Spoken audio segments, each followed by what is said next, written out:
నేను చిట్ట చివర బయలుదేరే ముందు వారిని ఒక ప్రశ్న అడిగాను.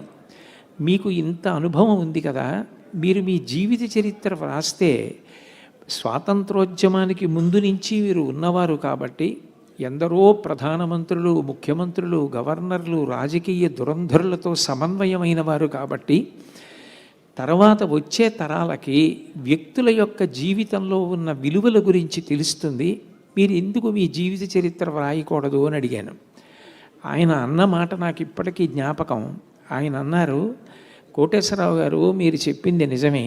నేను ఎంతోమందితో కలిసి తిరిగాను, ఎంతోమంది దగ్గర మంత్రిగా పనిచేశాను. ఆ కారణం చేత వాళ్ళతో నాకు చాలా సాన్నిహిత్యం ఉంది. కానీ మనుషులు అన్న తర్వాత మంచి ఉంటుంది, కొద్దిగా చెడు ఉండొచ్చు. నేను జీవిత చరిత్ర వ్రాస్తే ఎవరి గురించైనా ఎక్కడైనా నేను కొద్దిగా చెడు గురించి ప్రస్తావన చేయవలసిన అవసరం కూడా రావచ్చు. నోటితో అనడం వేరు, కానీ వ్రాయడం వేరు. వ్యక్తుల జీవితాల్లో వాళ్ళు చేసినటువంటి చిన్న దోషాన్ని నేను ఎత్తి చూపించినా అది వాళ్ళకి శాశ్వతమైన మచ్చగా మిగిలిపోతుంది.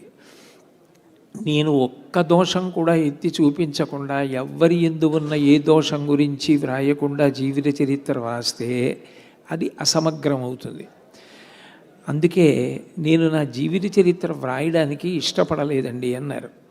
ఆయన సంస్కారానికి నేను ఆశ్చర్యపోయాను. ఇతరుల మనసుకి బాధ కలగకూడదని, అంతమంది గురించి తెలిసున్నా ఏ ఒక్కరి గురించి కించిత్ కూడా చెడు చెప్పకూడదని ఆయన పాటించిన నిబద్ధత నాకు ఎంతో ఆశ్చర్యాన్ని, ఆనందాన్ని కల్పించాయి.